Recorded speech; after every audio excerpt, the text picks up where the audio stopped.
Vote if you want us to try the Ouija board live. Bring that energy around us.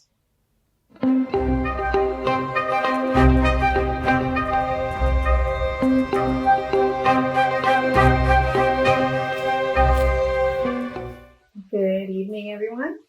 Welcome back to the Spooky Thinks podcast. Thank you to our 11 subscribers who watched our podcast, our first one. And if you're back, thank you for watching this one.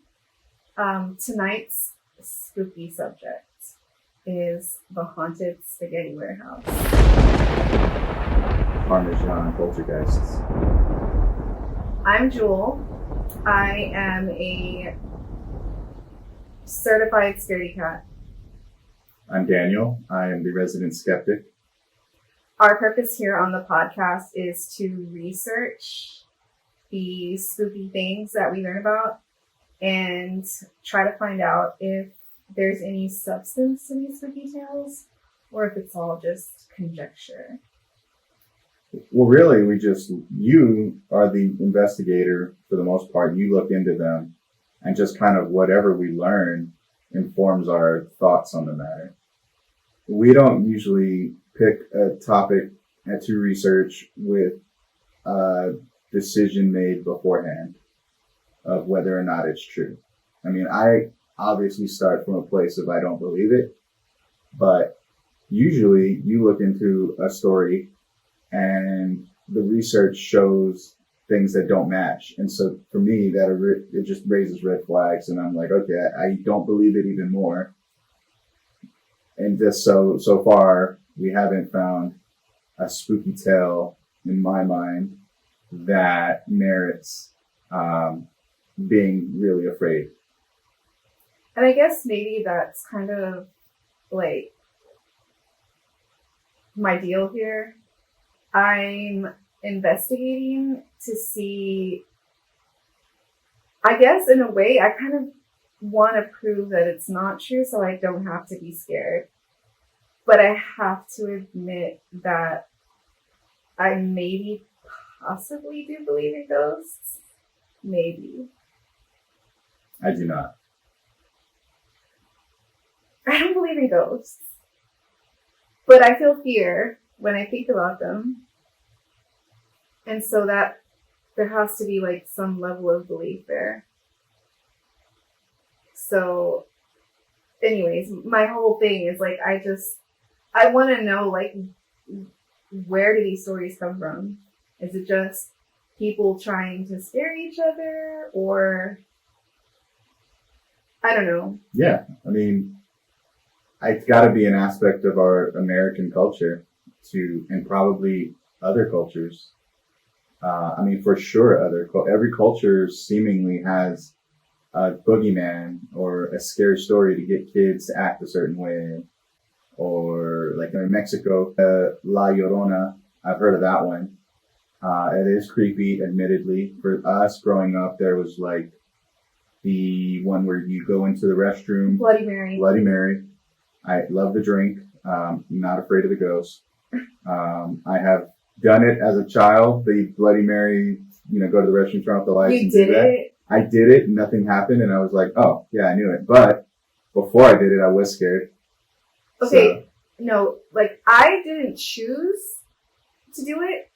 But when I was in elementary school, this girl like turned off the lights in the restroom and started saying it really fast. And I was like, no, stop. Fast. But she said it 3 times before, like, I was able to come to my senses and get out of there, like faster than I could get out. And then there was another girl in there with us and she like ran to the door because she was like, oh no, I'm getting out of here. And she was pulling on the door and she's like, it's locked. That was so terrifying. I started screaming and then Mrs. Rivers opened up the restroom door and I was like, thank you, Jesus. But she had a paddle in her hand. Because I'm old.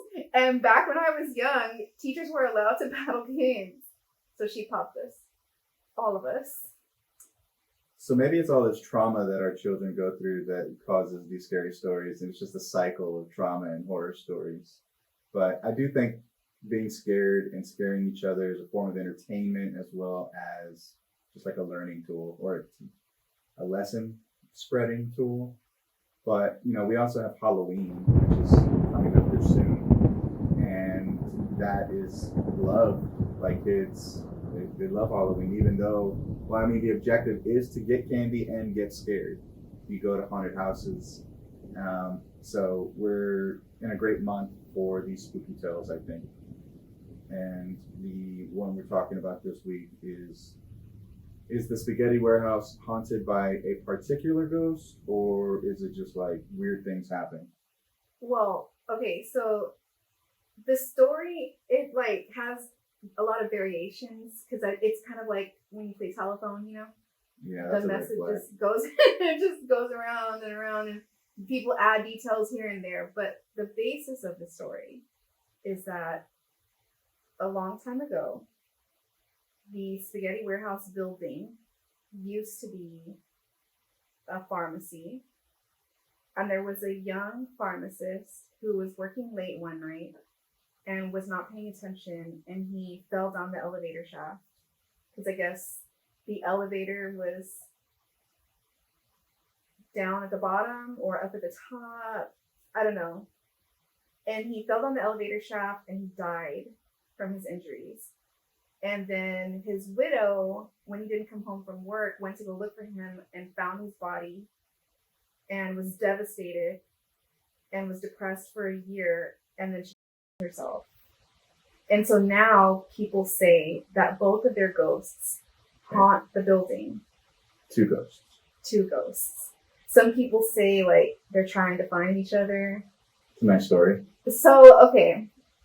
I looked through YouTube, I looked through TikTok, and I looked through Reddit to see if anybody had any stories of witnessing paranormal activity while they were in the spaghetti warehouse.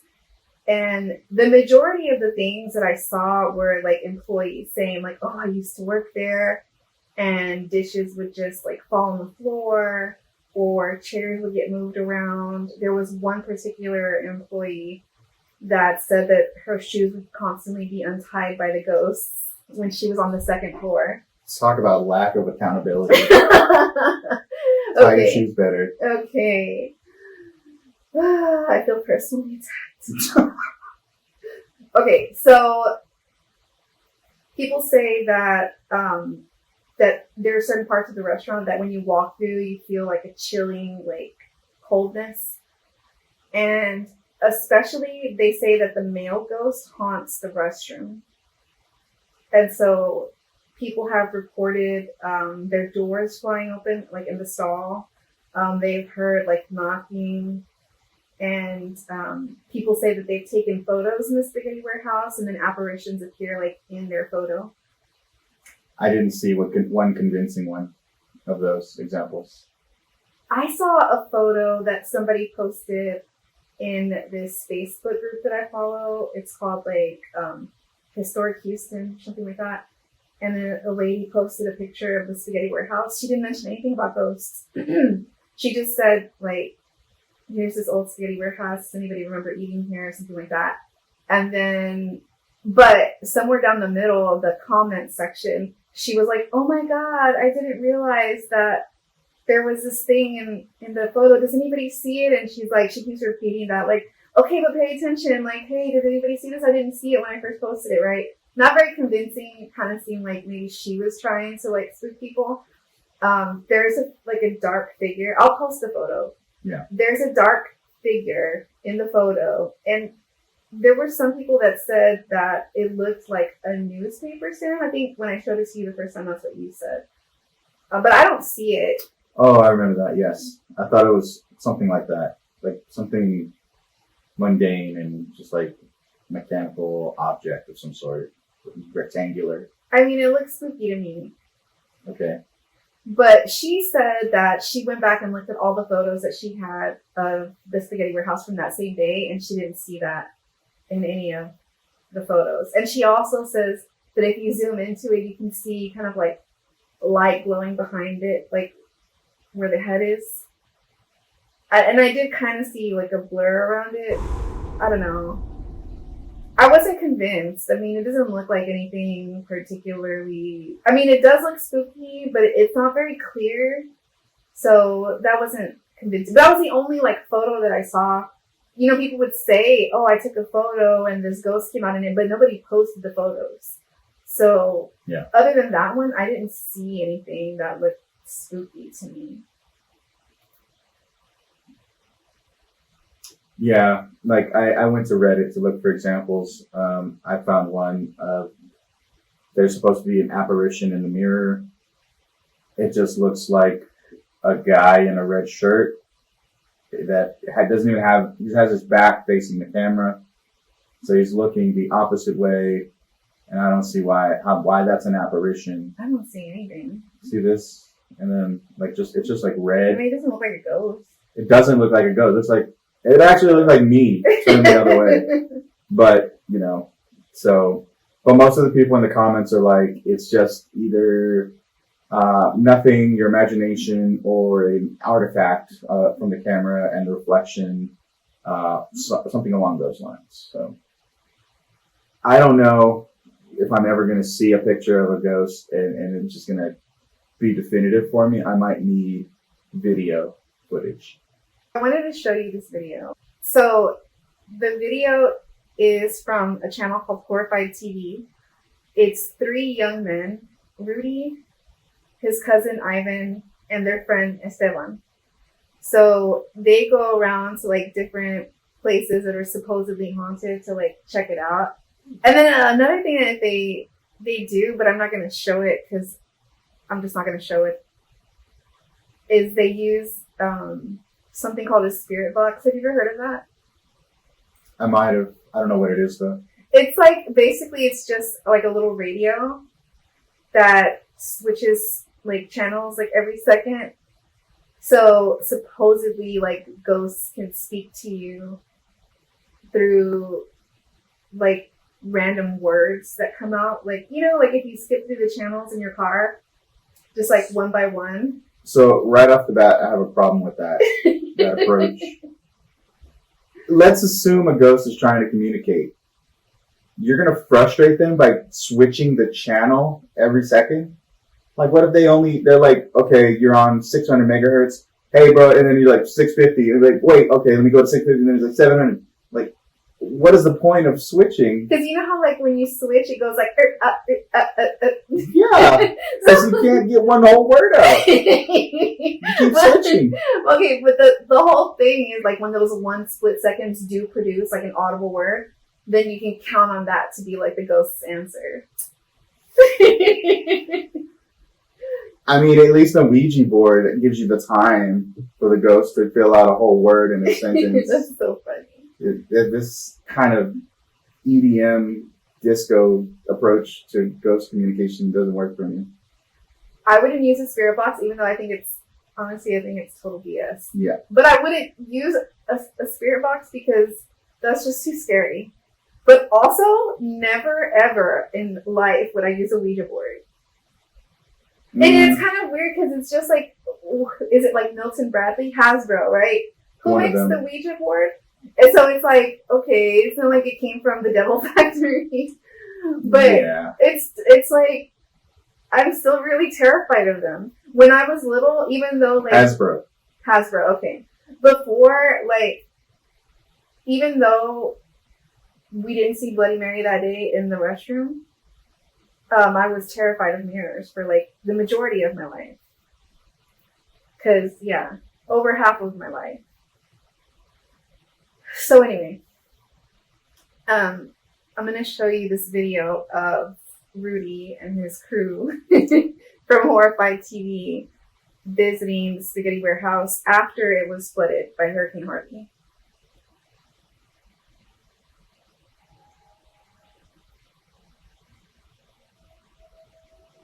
So they claimed that like every time they heard a noise or something came through on the spirit box, the camera would come out of focus. And they thought that like the ghost is making that happen.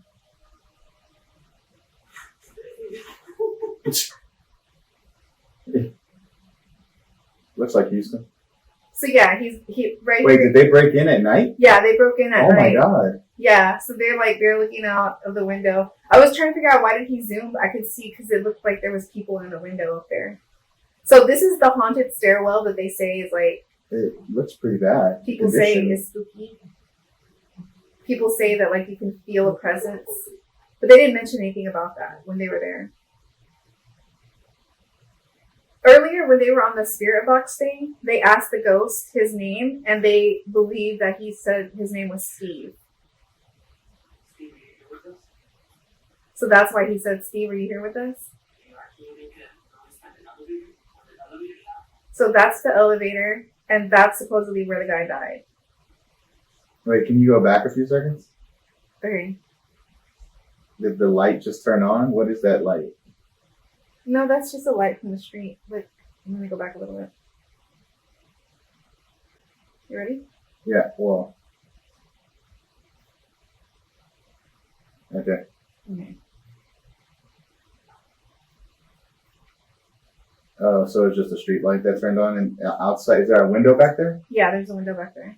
Oh, okay. I thought a light turned on, but that's just outside. Yeah. So what is he freaking out about? They're hearing noises and they're getting scared.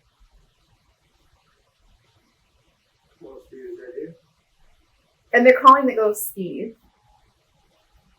But what's kind of trippy to me is that if they did hear the name Steve, it's a little bit freaky to me because one of the guys is named Esteban. Uh-huh. So what if the ghost is like, I know it's you, Steve. That place does not look safe to be around. It's not. There's wires. So, I mean, this makes me think of a lot of reasons why they would be potentially seeing or hearing a ghost here. Could be rats in there. I watched this whole thing. Nothing definitively ghostly happens. Odd how that seems to always be the case. So this case, as well as our last week's episode, made me think of two terms. The first of which is apophenia, which, according to Wikipedia, is the tendency to perceive meaningful connections between unrelated things. But there's a subset of apophenia called pareidolia, which is the tendency for perception to impose a meaningful interpretation on a nebulous stimulus, usually visual, so that one sees an object, pattern, or meaning where there is none, like seeing shapes in the clouds, seeing a smiley face in a outlet, being in a place at night that looks very rundown, unsafe to be in during the day even. So there's this subconscious thoughts like we shouldn't be here. They're there anyway. We're looking for ghosts. We're playing with this ghost box equipment. You know, all of these layers are adding to each other in your subconscious, and you're getting more and more afraid. Our brains are story creating machines. You can't turn it off, and it happens whether or not you're aware it's happening. So these guys are in this dark, dangerous environment when they shouldn't be there, hunting a ghost, and they think that they hear the ghost on their ghost box say one of their names in English. I'm sure it was creepy for them and very spooky, but I don't think that there was a ghost there. Those are my words of the week. Apophenia, pareidolia. It reminds me of the discussion that we had about insomnia. This is like completely unrelated, but it reminds me of the discussion that we had about the dress. Like, is it gold or is it blue? Oh yeah. So it's kind of weird how our minds can like perceive, I guess, stimulus, like you said, in multiple like possible ways. So it's like the dress is not changing color, but the way that our brain perceives the color for each individual is different. Mm-hmm. So people that see spooky things or see ghosts or things like that, it's like real to them because they perceived it. Yeah, I could agree to that. And we're all the main star of our own movies that are playing in our heads. So whatever is going on in the virtual effects of our mind, in our background soundtracks, like that's all real to us in the moment. I have like these overlapping like minds, I guess, in my brain. I've got this logical like mind that understands facts, and then I've got this other like part of me that has a lot of like anxiety and fear, and so like it's a constant battle between these two like minds. So whenever I'm like in the dark or in like a spooky situation, it's like that logical part that knows there's nothing there that's going to get me is always fighting with that part of me that's scared of like everything, what could possibly be like in the darkness. Yeah. It's tough being a scaredy cat. It sounds like it. Yeah, I'm not usually afraid of the dark, ever, but I could see how people could be. But as a child, I often tried to imagine what life would be like if I lost my sight. And so I would frequently try. We're twins. I used to do the same What? thing. Did you watch Van Damme movies? Yes. Jean-Claude Van Damme. Yeah, the Jean-Claude Van Damme. One of his movies, I want to say it was maybe Bloodsport.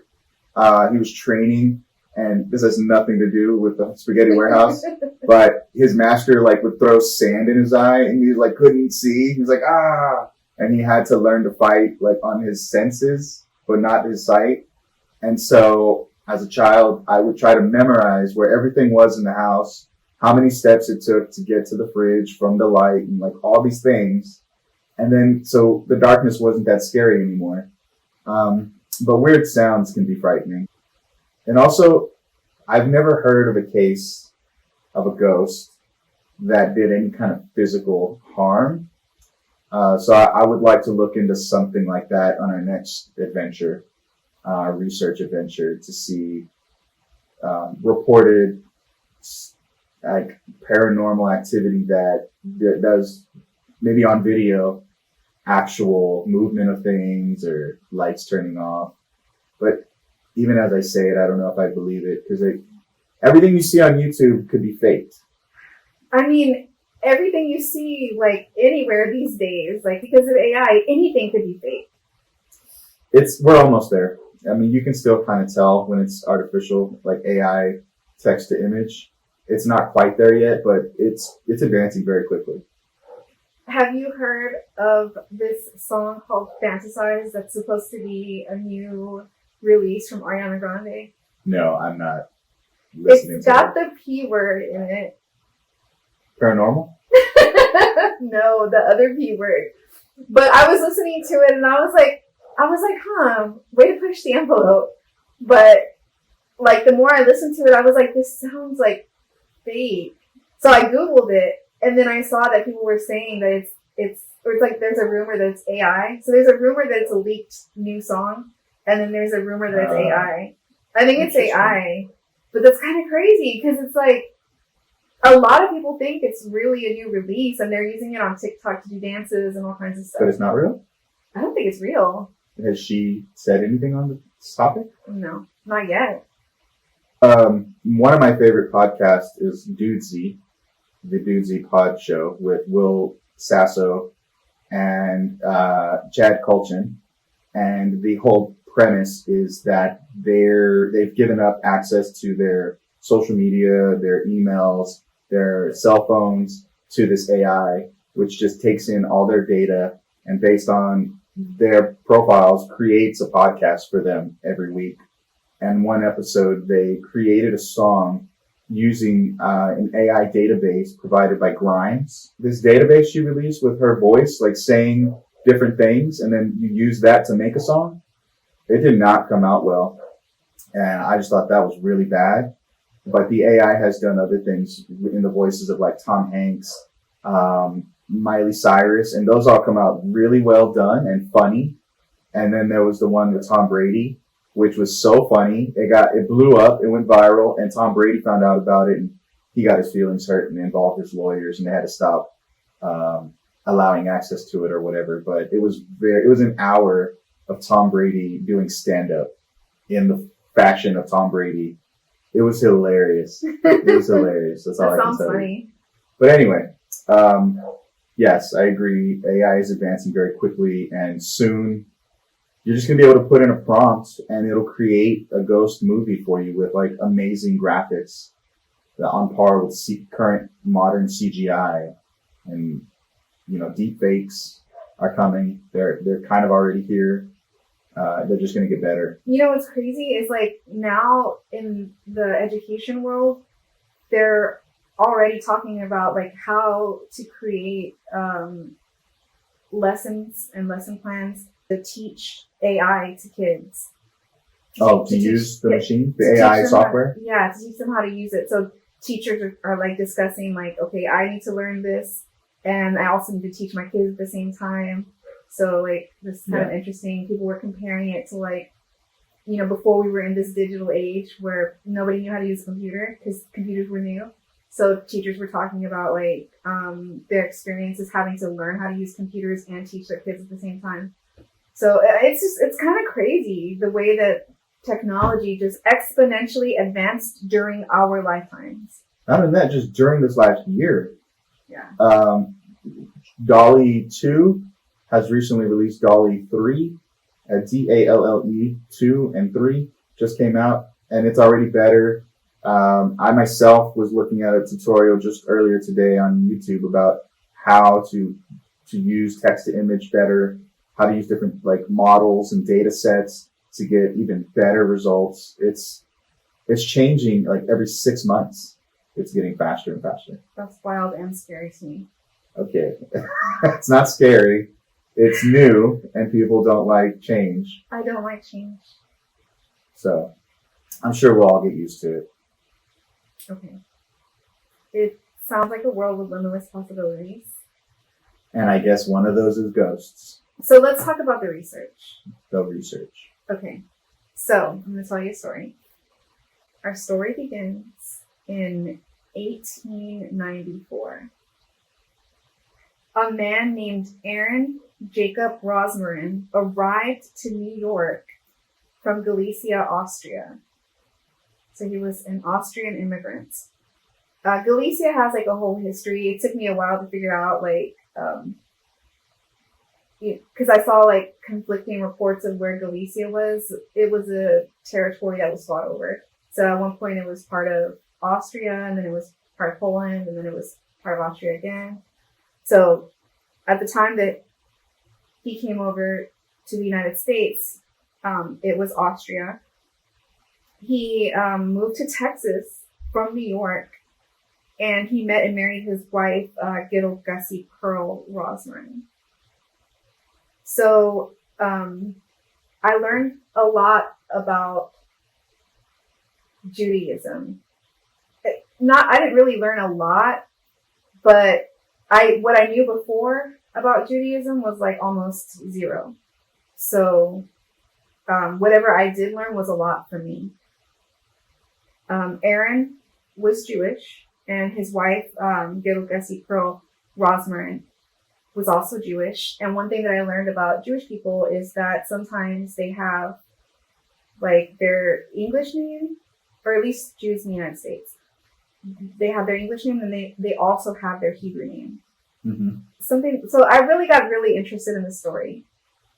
Aaron arrived to New York, and his occupation at the time was peddler. So something that I learned about people coming over to the United States as immigrants at that time was they would often literally get off the boat and like right there at the harbor start selling everything that they had on them to get some money. And then they would use that money to start a business like right off the bat. So he was a peddler because he was selling like everything he had. And then he got his family got really far. So together, he and his wife, Gussie, that's what they called her. In 1911, they had a son, and his name was Harry David Rosmarin. Harry married Sadie. I think her last name was Brockstein before she got married. And then together, Harry and Sadie had a son named Lawrence Melvin Rosmarin. And everyone called him Larry. And Larry was born in 1934. Okay? Harry, so it's Harry and Larry. So just remember, Harry's the dad, Larry's the son. Mm-hmm. So Harry started the Rosmarin Drug Company in 1956. So Harry was like a merchant. He was like a salesman. At one point, he was selling shoe polish. He was just like, doing what he had to do to survive, to move up in life. And then at some point, between 1940 and 1950, he becomes a drug proprietor. So he owns a drug company. In 1950, that's the first time we see on the U.S. Census that he's become an owner of a drugstore. Back then, they used to call them druggists. And Larry, his son, was 16 on the 1950 census, and he was an assistant druggist. So he was helping his dad out in the drug company. The Secretary of State shows that he registered Rosmarin Drug Company in 1956. And that's also when he put in an ad in the paper in Shreveport, Louisiana, to find someone to sell his drugs over in Shreveport in East Texas. Guess where the Rosmarin Drug Company was located? The Spaghetti Warehouse. Yes, 901 Commerce. So the Spaghetti Warehouse building is known as the Desel-Boettcher building. And so it was built in 1912, and it was built for the Desel-Boettcher fruit and produce company. So it was like a produce distribution warehouse. Yeah. Okay. And it was that for a long time.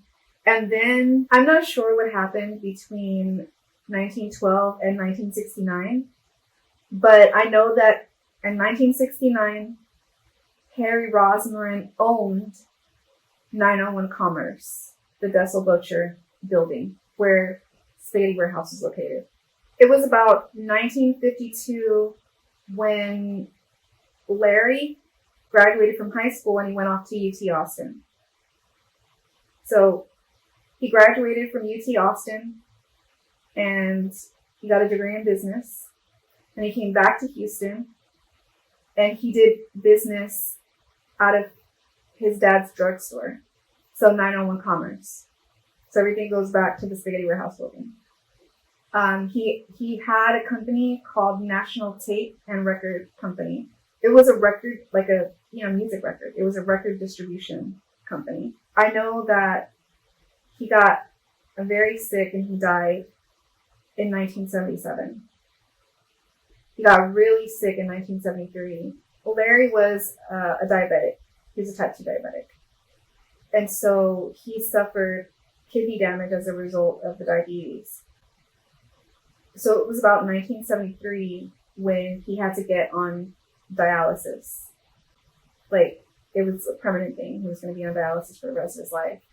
He only lasted about 4 years on dialysis, and he ended up dying in 1977. He got back from college in 50-something?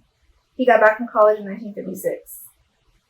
So he could have theoretically lived, worked day to day, frequent basis in that building for 20 years. I only mention it because, there's those ghost believers that say ghosts are just the residual psychic energy that a person put out or experienced or imprinted into a place over time. I have a working theory about what happened here. I'll get into the theory a little bit later, but let me finish telling you the story. So it was about 1973 when Larry got really sick, and his dad decided to just close up shop, lease the building to the spaghetti warehouse. So that's when they moved in. They signed their lease on November 26, 1973. Then there was like this ghost story that developed. I don't know if like it was immediately when Spaghetti Warehouse opened or if it took like several years for people to start saying these things. The whole thing is that the adult male who worked there fell down the elevator shaft and died from his injuries. But I combed through all of these newspaper articles from that time period, and I didn't find anything about any guy falling down an elevator shaft or a pharmacist getting like hurt or dying or anything like that.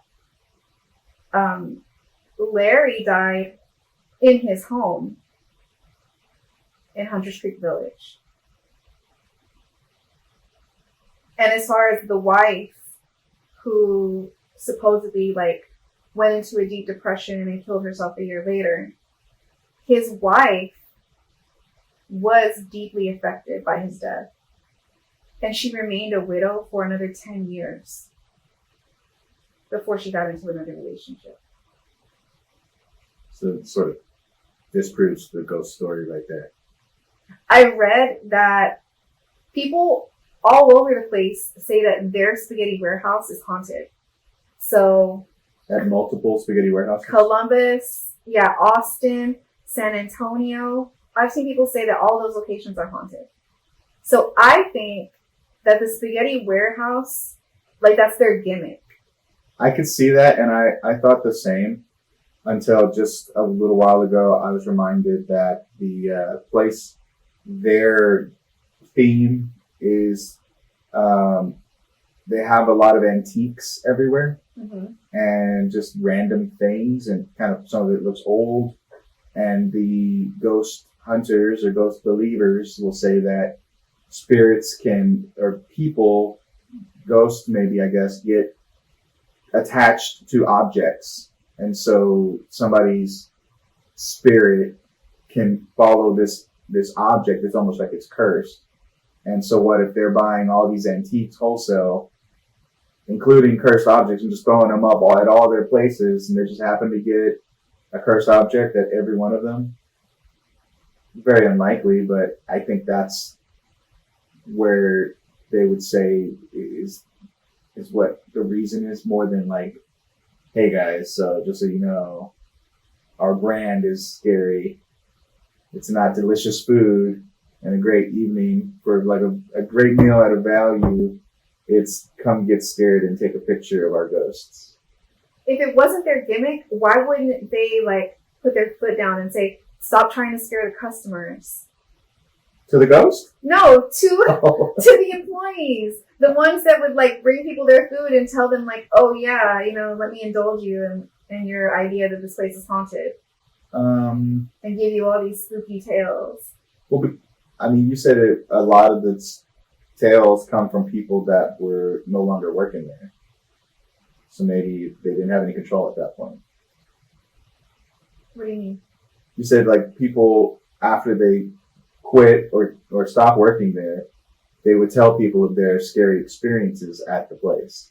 But it wasn't necessarily that they were just like, tonight's specials are, baked ziti with a side of poltergeists.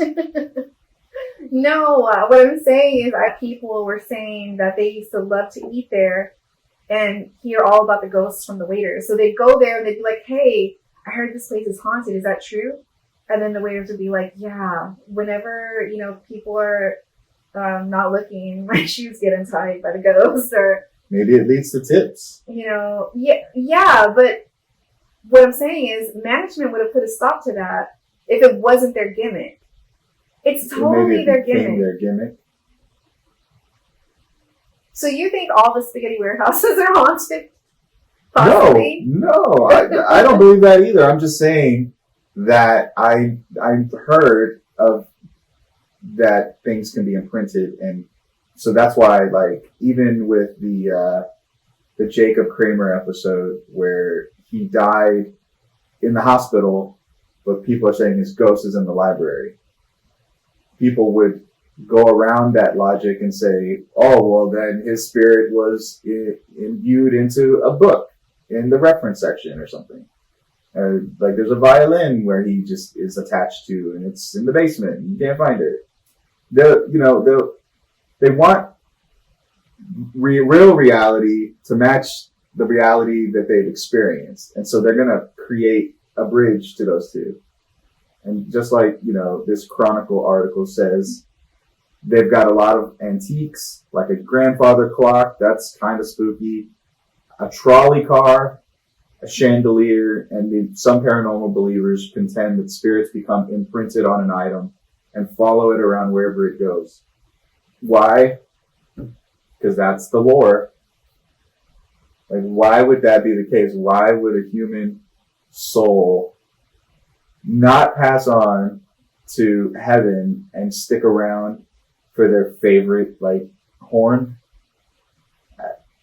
I don't immediately just buy that. So maybe it is their stick. It's their gimmick. It's their brand.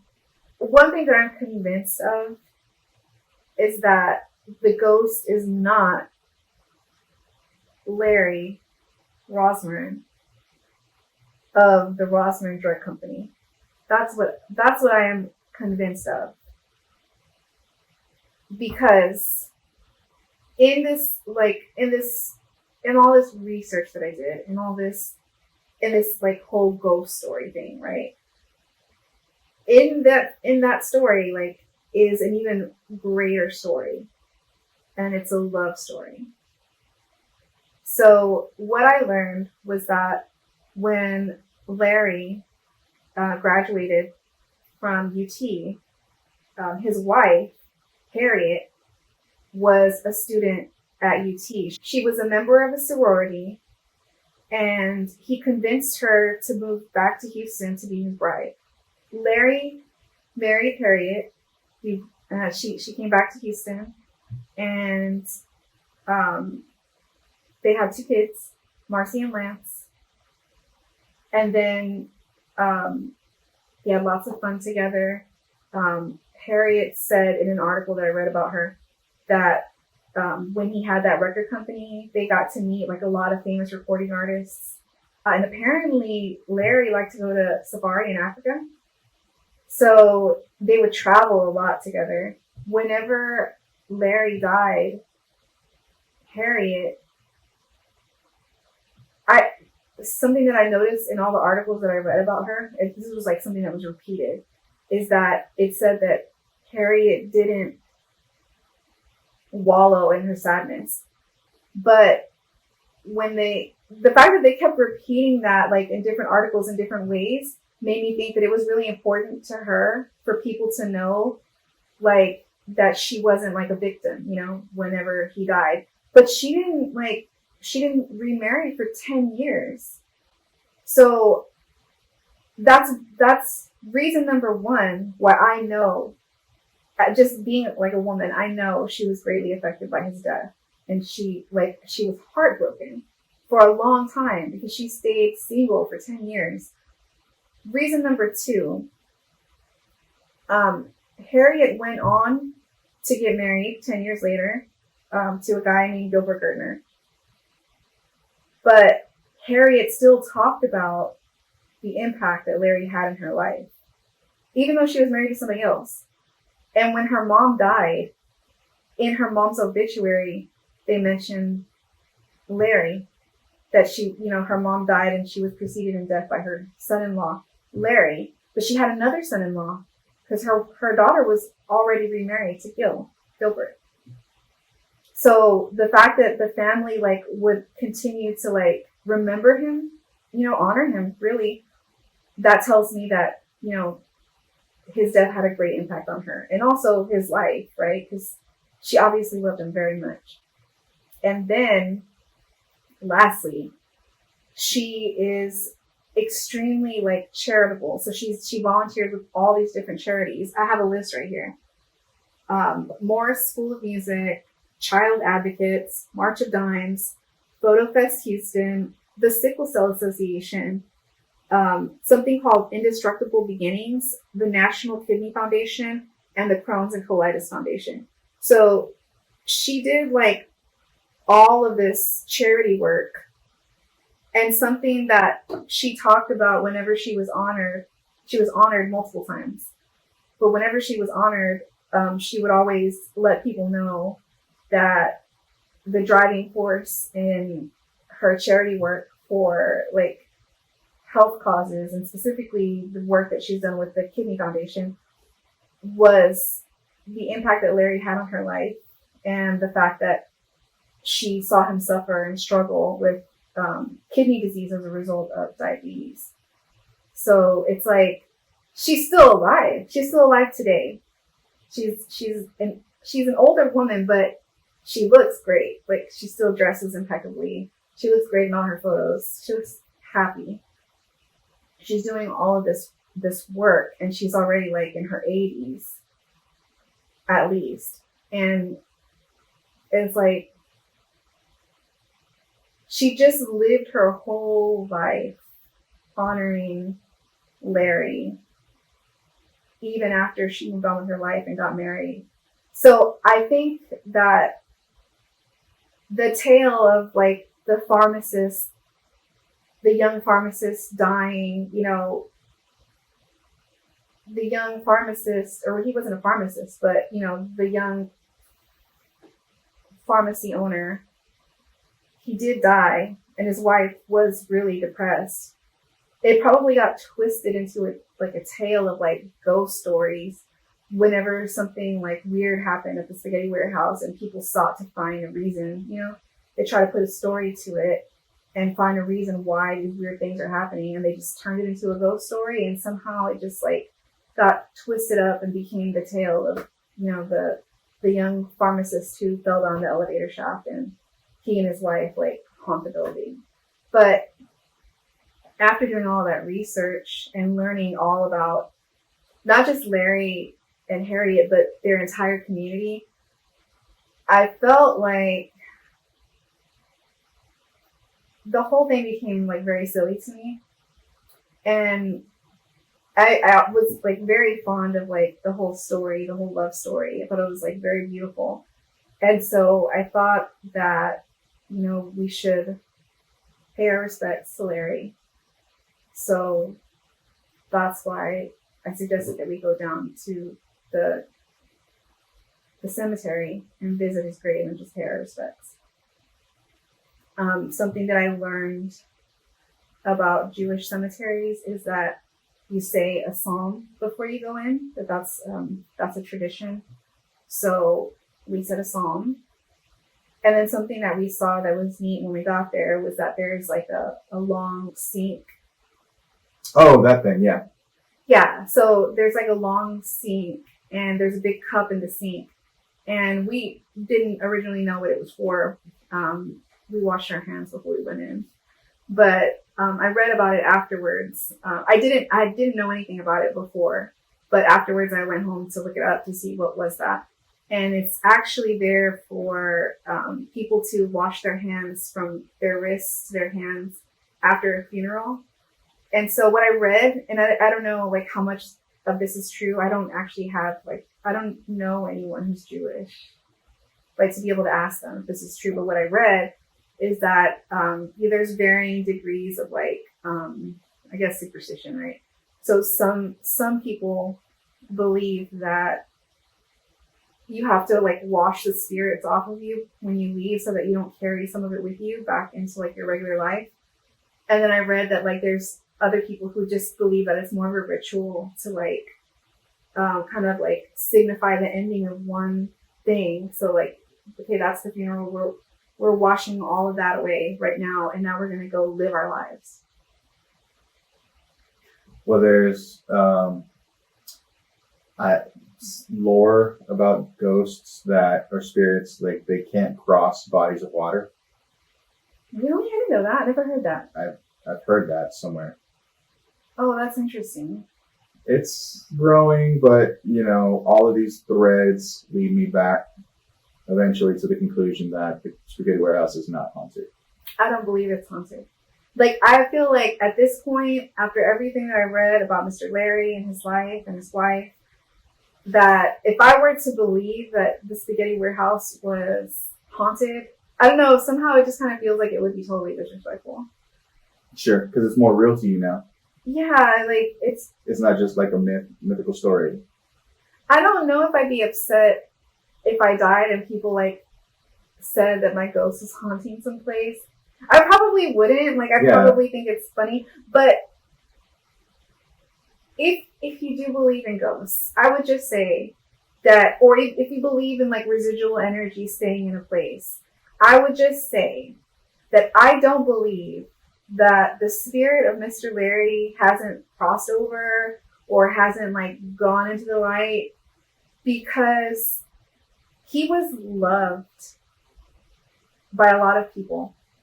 And his wife continues to love him even after he has died, and she continues to demonstrate her love through her charity work.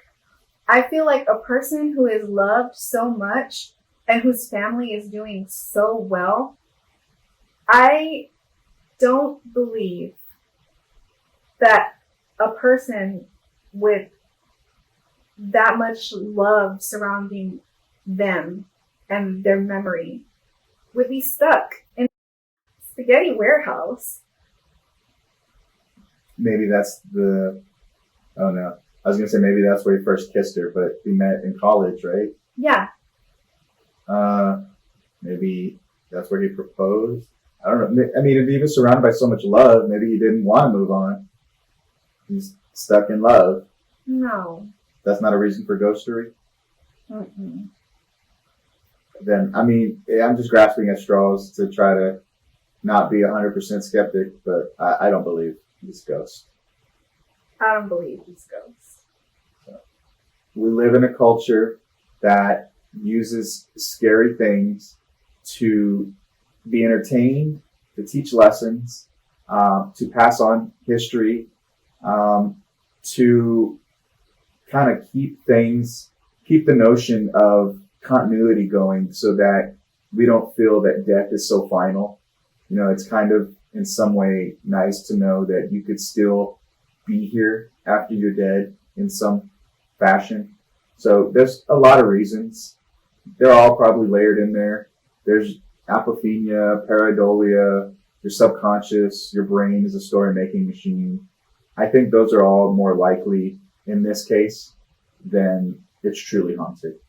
But even though I'm such a skeptic, I still remain hopeful even that we'll find a true ghost story on one of these adventures. Hopeful? Yeah. Because then that means, you know, the world is not so black and white. It's not. You don't need a ghost for that. I don't believe in these ghosts. I think the world is very black and white. Once you're dead, you're gone. You're in the next thing, the next journey. Why would you still be here on Earth?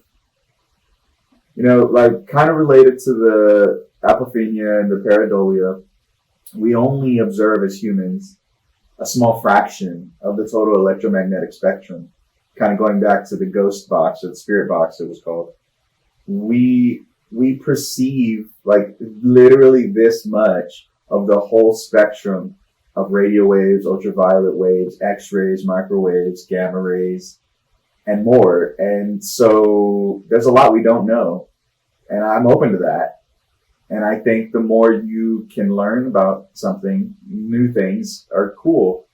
And that's, for me, where the interest lies in these ghost stories. If we come across something that really seems like a real ghost, I want to know why that is.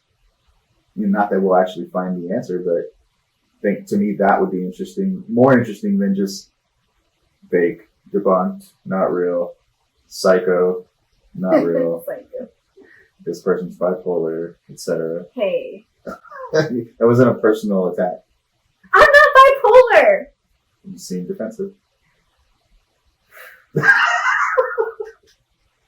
It's a joke. I love you.